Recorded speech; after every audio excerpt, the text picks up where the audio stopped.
Hey, shalom y'all. Hey guys, it's Fletch. Welcome back to OTH. And what you're looking at right now, that right there, steel post with PVC around it, is the property boundary for the property. And as you can tell, somehow when they originally put this road in, because that's actually the north-south property boundary there, and this road over here, you can see it right there behind this pile of brush that I'm cleared out. That road is supposed to be coming down this property line, and obviously, yeah, that never happened correctly. And so know what your property boundaries are. Obviously, I want to be a good neighbor, right? And I have a right-of-way easement for the driveway because it's shared with the neighbor, but technically, even where we're sitting right now, sitting in the old chair right now, and just taking a rest.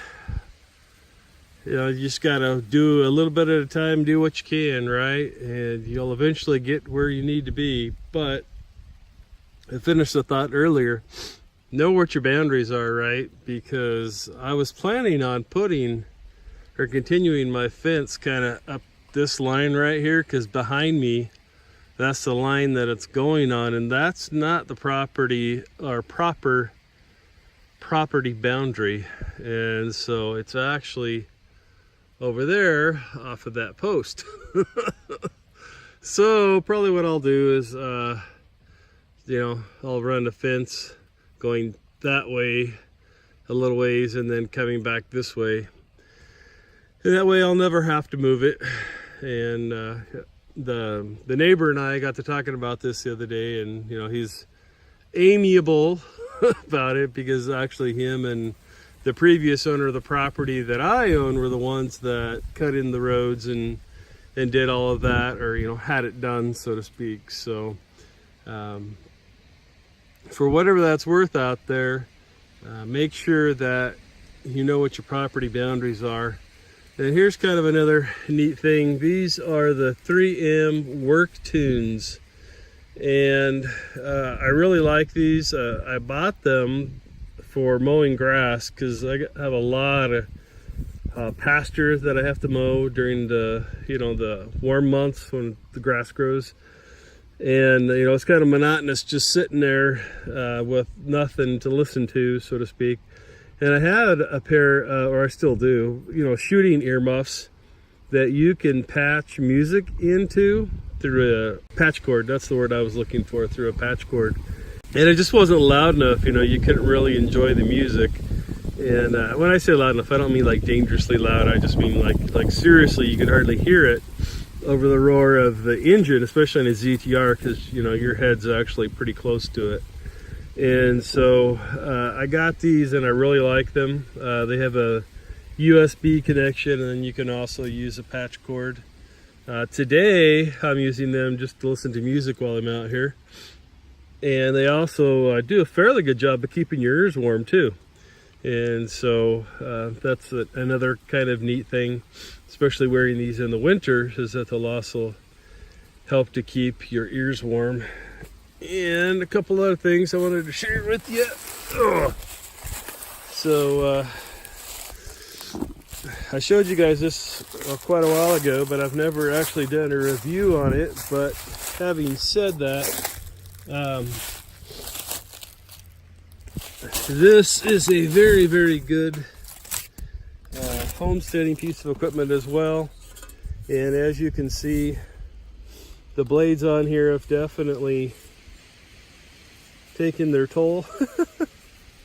There are lots of different heads that you can get for these. This is a brush cutter attachment for the IO PAS power head system, and I highly recommend this head right here, this one, because unlike all of the other ones, this is easily sharpened.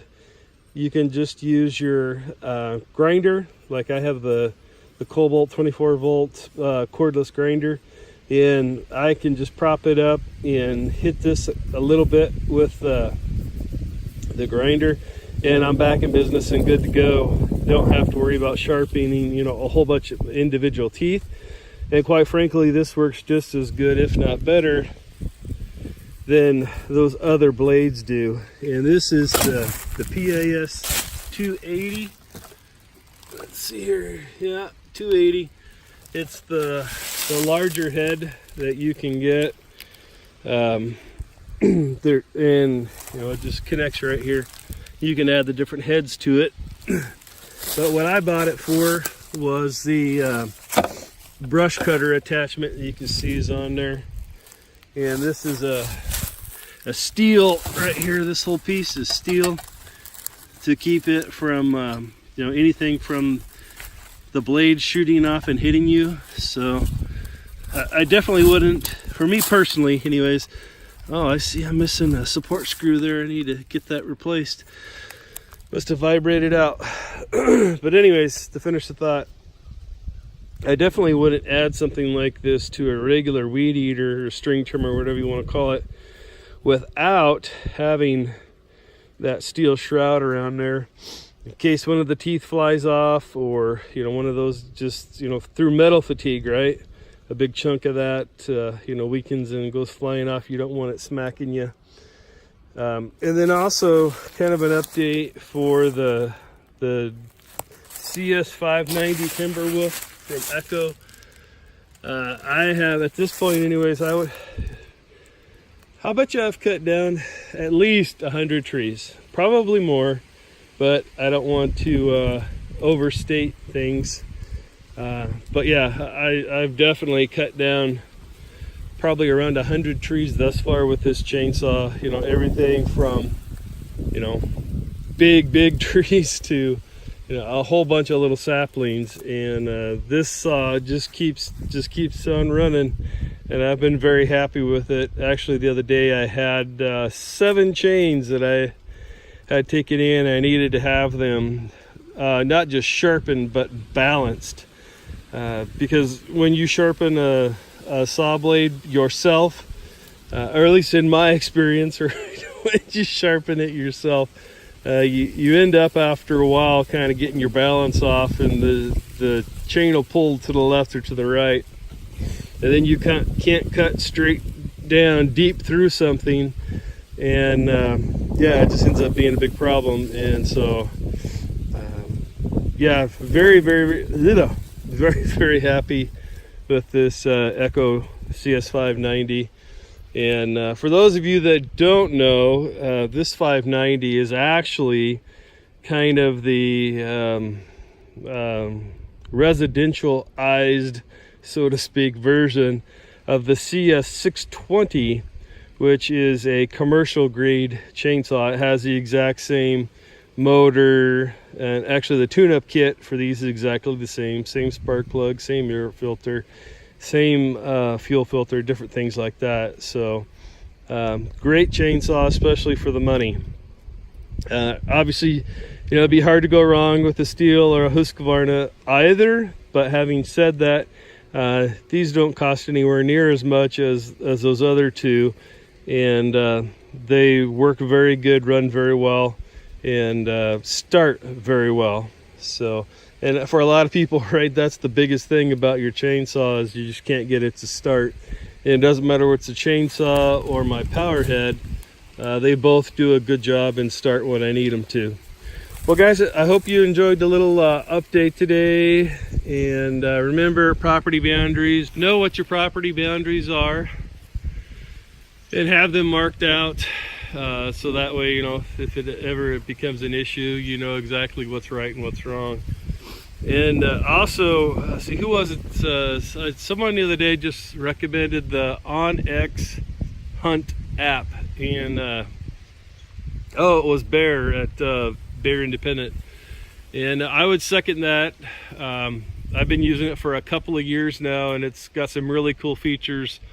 Like I've got ATV trails going all the way around my property now, and there's a function on that where you can make a track, so to speak, of all of your trails and then superimpose those on top of your property map and your property boundaries and everything, and it's really pretty cool. So if you're looking for something like that, I would highly encourage you to take a look at that as well.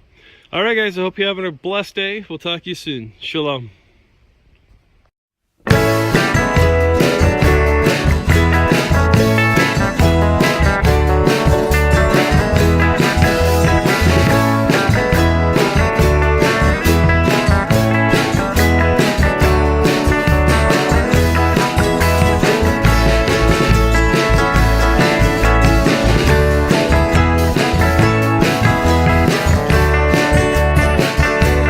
Know what your property